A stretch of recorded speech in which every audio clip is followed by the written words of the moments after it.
So, it's that time of the year where a bunch of conventions are coming along. You got TwitchCon and there's like VidCon and stuff like that. I don't think VidCon's happening right now, but I know TwitchCon is. And, conventions are sweet. I've been to quite a few of them. I used to go to all the old MLG events, and I went to VidCon a couple times and TwitchCon. And the one time I did go to TwitchCon, something pretty crazy happened, and I never talked about it. So, since TwitchCon's happening right now, it reminded me of this, and I was like, you know what? I should talk about that, because it's pretty crazy. I hope you enjoy it. Let's jump into it. So today's story time all starts off as a normal day. I was in San Diego with some friends at an Airbnb. I drove down there from LA because I was living out there at the time. And, I was just excited, right? I hadn't been to a convention in a long time, let alone one that's, revolved around gaming and shit like that. So I was excited as hell. And it was about 2 days until the event started. I remember I was sitting on the couch with some friends of mine. And as a joke, one of my friends was like, dude, knowing you, some crazy shit's going to happen. And I was like, what do you mean? He's like, I don't know, dude. You're a story magnet. I was like, dude, don't fucking jinx it. Like, don't say that shit, because it will happen. And sure enough, it did. So fast forward 2 days later, the event starts. I go to TwitchCon.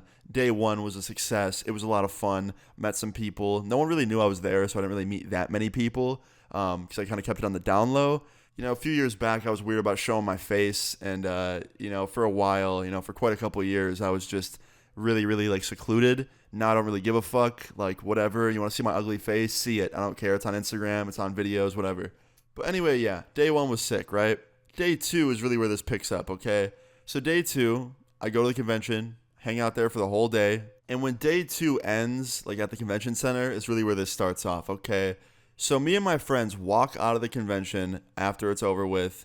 We're walking across the street to this fast food place that was like right down the street, basically. And right when we get to the fast food place, as we're walking in, my friend's like, damn, man, so far so good. Nothing crazy's happened. And I was like I said, man, stop saying that shit, because it will. And sure enough, we eat our food. And after we leave the fast food place, we're walking down the street back to our Airbnb, because we were literally right down the street. And I get a tweet on Twitter from a random, like, freshly made account that said, hey, man, I didn't get to see you at the event today. Can you come back? I'm still outside. Meaning he was still outside the convention center. And I was like, you know what? Of course. So I turn around and me and my friends start walking back to the event because I wanted to meet this supporter, like he tweeted me, he wanted to meet me. He was definitely a real ass supporter because he knew what I looked like because, back then I wasn't showing my face a lot. You kind of had to dig deep to find it. You had to like go on Google and like go through the images and shit.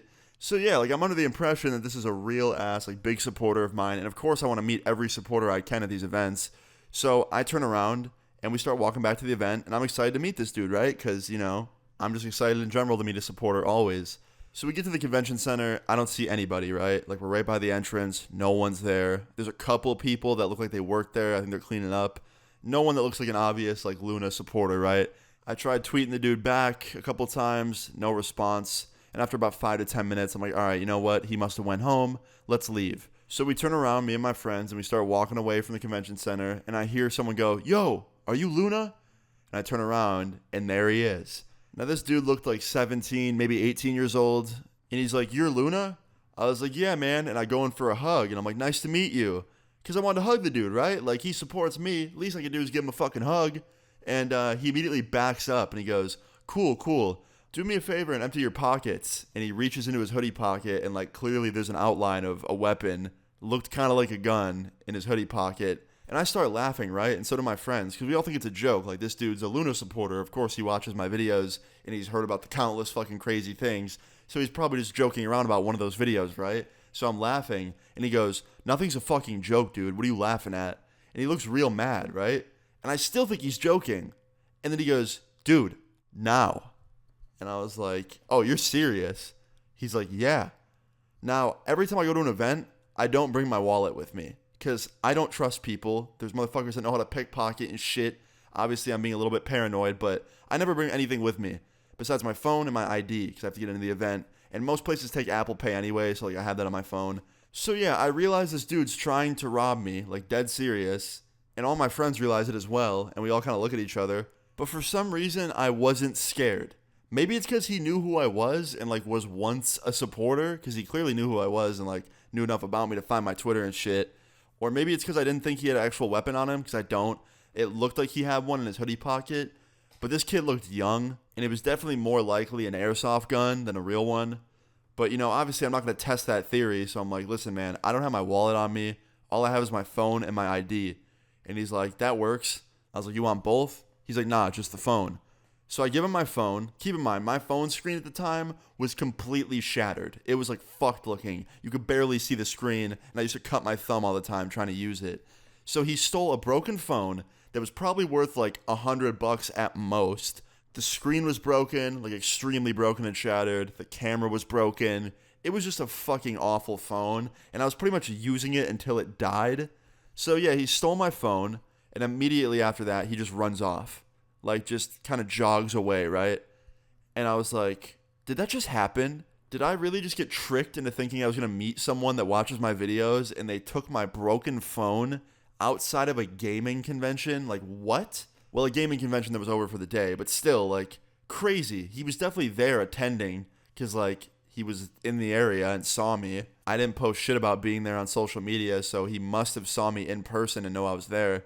So yeah, this dude runs off with my phone. Me and my friends are immediately in disbelief to the point where we're like laughing about it, right? For some reason, none of us were scared. We were just like in shock and thought it was so ridiculous that it was almost funny. So anyway, after this, we quickly get back to the Airbnb. We walk as fast as we can over there. We get back. I immediately jump on my laptop. I get on that like Find My iPhone thing. And I lock my phone so that dude can't use it. It was already password protected, so he probably couldn't get on it anyway. But just to be extra safe, I locked it completely using the security thing. And after that, we immediately go to Target, and I buy a brand new phone. I activate it, I change my number, and I sign into all my accounts on that phone. And I got really worried because that phone the dude stole had like a bunch of like two-step codes on it that I needed. But I ended up having backup codes, so that was good. I got onto all my accounts, got that phone number off, and I was good. Now, you're probably wondering if I, like, talked to anyone about this, like cops or anything. I did. I made a report, but nothing happened. The dude was gone. They couldn't find him. He wasn't at the event the next day or anything like that. And, of course, it happened in an area with a bunch of tree coverage, and it was, like, just far away enough from the convention center for, like, the cameras not to see it. So that's great. But anyway, the moral of this story is, the number one thing, don't go around meeting strangers, especially in a secluded area where they're like luring you to meet them. You know what I mean? Like, if someone hits you up and is like, hey man, come meet me in this dark area where no one's going to see you, don't trust them because you can get very hurt or worse. Yeah, I don't know. It's obvious, but still, just got to be safe. Don't trust strangers. Anyway, that's pretty much that. In the end, yeah, I got a new phone, so that's cool. I lost my old one, which sucks, but like I said, it was a piece of shit anyway.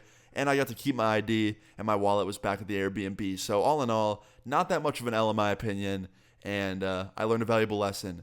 So yeah, guys, I hope you enjoyed this story time. If you did, please leave a like on the video. I'd really appreciate it. Feel free to leave your story times in the comments down below, and subscribe if you're new. I'll see you all later. Peace. Get cake till I'm dead and I'm knocking at the gate. Wonder will I land up, probably in the lake. If you got a problem, stand up and say it to my face. Mama always said I'ma be something great. Yeah, I stack M's, that's my motherfucking fate.